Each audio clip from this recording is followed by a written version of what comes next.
Bom, este é então o vídeo 2, no qual sobre o concurso público para professor universitário, universidades federais, estaduais, enfim, e no qual quero falar da prova didática, né? Eu gostaria de mencionar um vídeo do professor Marcos, que vocês encontram no YouTube, no qual ele fala sobre a prova didática, um vídeo excepcional, professor Marcos, prova didática, né, é excepcional, recomendo que todos assistam esse vídeo também, tá? O cara, numa palavra, é excelente. Então aqui eu quero falar da prova didática, né? Vou fazer uma subdivisão, tentar ser um pouco didático, né?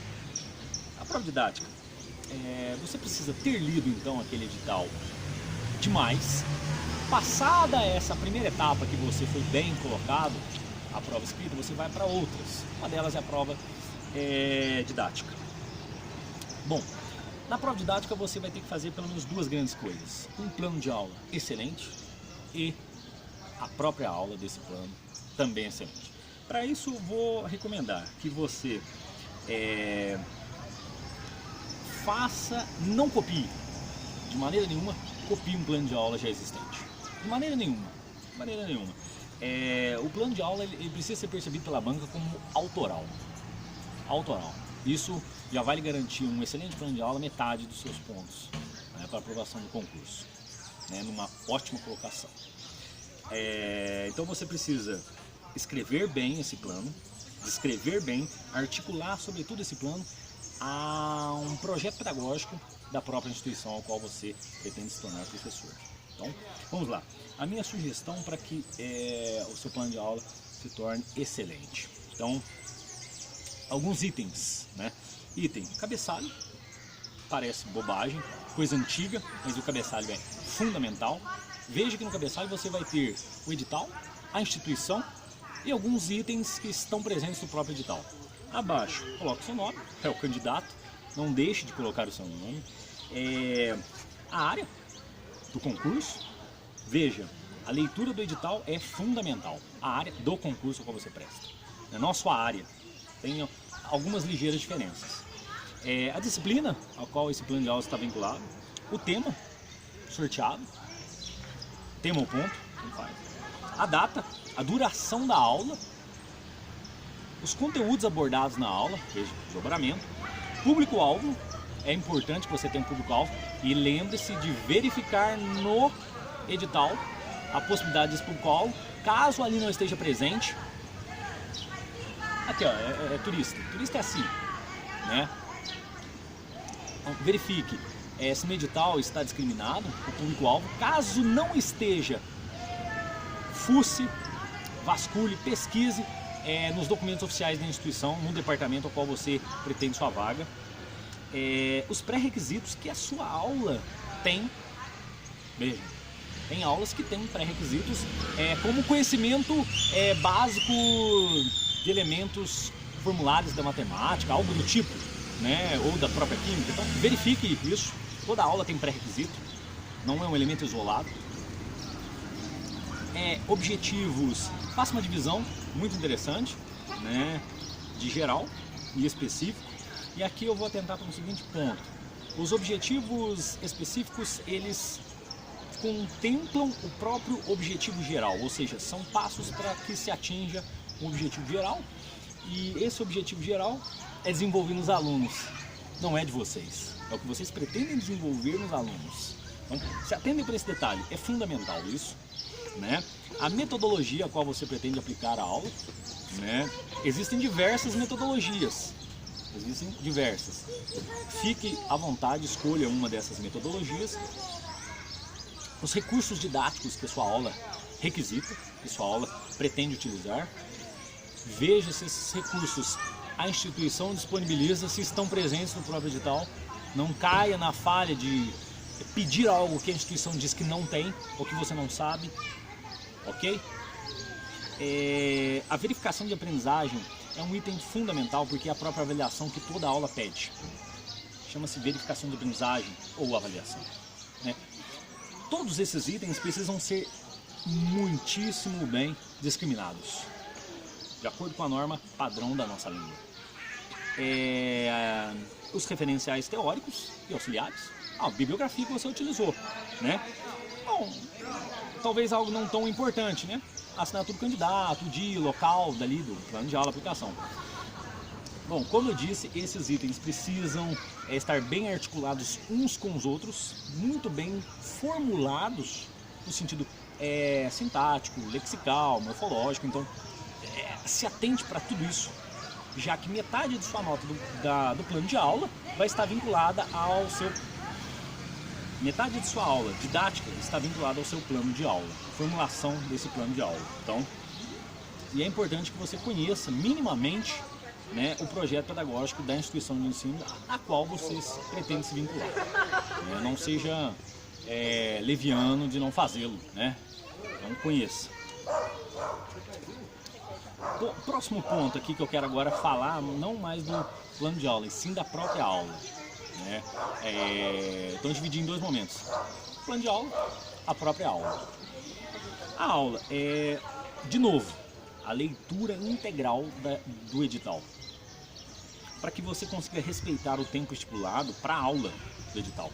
Existem editais de aulas de 20 minutos, 30 minutos, 50 minutos. Então sempre tem um tempo estipulado. Tente respeitar esse limite. Tente não, respeite. Respeite. No entanto, pense bem, se você tem uma aula de 50 minutos, destine dos 50 a 5 minutos para a apresentação do plano de aula para a banca. Se você entregou antes ou depois, destine 5 minutos, no mínimo 5 minutos, para que você apresente da maneira com que ele for proveitosa. Ou, se você não tiver segurança de fazer a apresentação, leia. Leia para a banca. Leia. O primeiro passo da aula é essa apresentação do plano de aula. Destine, se a aula tem 50 minutos, 5 minutos é suficiente. Se a aula tem 20, destine 2 minutos e meio, 3. Faça essa estimativa, pense e simule. Bom, apresente no início esse plano, né? Se for o caso, leia. E, bom, a aula, passado esse momento de apresentação dentro da aula, o que você deve fazer? Começar a própria aula, mas para a confecção da aula você precisa articular o plano de aula à própria aula. Não podem ser duas coisas distintas. O plano de aula, ele precisa estar contemplado na própria aula. A banca vai estar diante de vocês com o plano de aula, olhando, avaliando cada item, se foi contemplado ou não, na própria aula. Então é importante que você tenha sempre isso em vista. O que eu vou recomendar? A aula precisa estar, então, alinhada a uma sequência didática. Você vai dar, não importa a aula de que seja. Existe uma aula que a antecede e uma aula que a sucede. E as duas coisas precisam ser enunciadas. O momento antecedente e o procedente, aquele que vem depois. Precisa existir isso. Precisa. Você precisa falar a que sequência isso está ligado. Você precisa saber e enunciar para a banca. E em alguns momentos isso precisa ser recapitulado, reconsiderado. Tá? Não isole o evento. Não faça de um acontecimento isolado aquilo que é fundamental para a mudança de sua vida. Tá? Então faça isso. A aula não deve ser totalmente teórica, em hipótese alguma. Qualquer aula deve ser totalmente teórica. Não importa se você acha que você, por dar aula na USP, sua aula vai ser totalmente teórica. Não ache isso. Não ache. A aula, assim como o texto que eu lhe disse, para ser construído com a aplicabilidade dos conceitos, a aula também deve fazê-lo. A aula também deve fazer. Precisa mostrar a aplicação prática desses conceitos, sobretudo na própria educação. Precisa fazer sentido. E aí eu passo para o próprio conteúdo da aula, que é você trazer uma sequência de slides, caso você vá usar o PowerPoint, né, no caso, em que isso fique claro. Isso fique claro para o seu aluno. Pensa que você está simulando uma aula para alunos, mas que a banca consiga perceber, ela consiga, né, trazer isso assim para o momento posterior a um possível debate. Então a questão da prática, ela precisa ser enunciada e trazida depois. Vou falar da verificação de aprendizagem, tá? Outra coisa importantíssima: se utilizar os slides, né, jamais pesá-los com textos, jamais. jamais, não cometa esse erro que a maioria faz. Textos é um mínimo de enunciados chaves, o qual você possa ser remetido a conteúdos maiores que vocês irão explicar. Então é performance, aula é performance, não é aquele monte de texto. Bancas, quando vem textos grandes, longos e densos, com citações em slides de prova-aula, eliminam o candidato. Saibam disso. Saibam disso.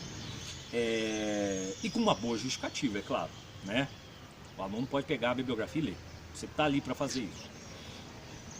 Então, portanto, é fundamentalmente importante que você compreenda a articulação da voz. Se eu disse que é performance, é a sua voz e o seu corpo. Então, fique numa posição que seja confortável para você, sim, né? Não fique sentado, por favor, não faça isso. Não seja o Chico Anísio na escolinha do professor Raimundo, não faça isso, né? E tente medir a altura da sua voz de acordo com o lugar em que você se encontra. Meça. Existe um volume de voz que é adequado, não grite. Isso mostra a sua ansiedade. Não grite, né? Se você perceber que existe um ventilador, alguma coisa, você precisa aumentar o volume de voz, façam lentamente, mas com segurança. Vocês possam demonstrar para mim que vocês sabem articular a impostação da voz. E isso naturalmente vai passar a segurança que vocês têm de acordo com o estudo de vocês do conteúdo ministrado na aula. Entenderam? Então essa é a performance que eu digo. Estudem a aula até o ponto de vocês decorá-la, né? Decorem a aula. Decorem totalmente a aula. Decorem tudo. Antes e depois da aula, todos os passos. Simulem isso várias vezes. Quando vocês forem para essa outra etapa do concurso, a prova-aula, a prova didática, simulem os pontos da aula, simulem. Depois do sorteio, normalmente os concursos têm 24 horas, né, para que a prova seja aplicada, para vocês darem a aula. Então simulem o máximo possível, a exaustão. Façam como Bruce Lee, a exaustão. Simulem, até que vocês possam fazer de olhos fechados. E aí lá vocês terão total segurança para fazer a melhor prova-aula. Tenho certeza que essas dicas, somadas às que o professor Marcos, né, dará naquele vídeo que eu já sugeri, são excepcionais. E para encerrar, né, a aula deve ser dada com segurança, mais uma vez, e encerrada com segurança, nunca de modo abrupto. Você olha, nossa, falta 2 minutos, acabou a aula. Não façam isso. Então, tentem cronometrar, de novo, mais uma vez, sabendo se a aula é de 20, 30, 50 minutos, fazendo sempre a divisão e a simulação para que isso fique internalizado. Deixe a aula ser encerrada de maneira natural, como é uma aula, porque antes do encerramento dessa aula você fará a verificação de aprendizagem. Então, mais pelo menos 5 minutos para a verificação de aprendizagem. Então, lembre-se. Pensando numa aula padrão, 50 minutos, 5 minutos no mínimo para a apresentação do plano de aula necessária para a banca. Você vai fazer a apresentação do plano de aula para a banca. A aula vai ser dada para os alunos. Então, dois tipos enunciativos. Para os alunos, para a banca. E de novo, você vai tentar simular a verificação de aprendizagem com os alunos. Então, deixe a atividade, né, que você vai simular, verificação de aprendizagem, para entregar para a banca nos últimos instantes, né, da aula, né, pelo mais ou menos uns 5 minutos, e faça uma breve leitura, breve explicação de exercícios. Pode ser exercícios de marcar X, né, múltipla escolha, exercícios textuais, né, questões que os alunos possam responder em forma de texto, enfim. Então fique à vontade para escolher o melhor exercício, a melhor atividade avaliativa que caiba dentro de sua aula, tá?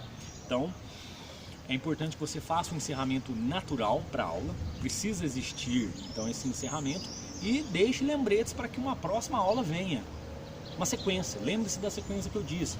Tem um antes e um depois da aula. Recapitule esse antes, início da própria aula, e ao final enuncie o depois dessa aula.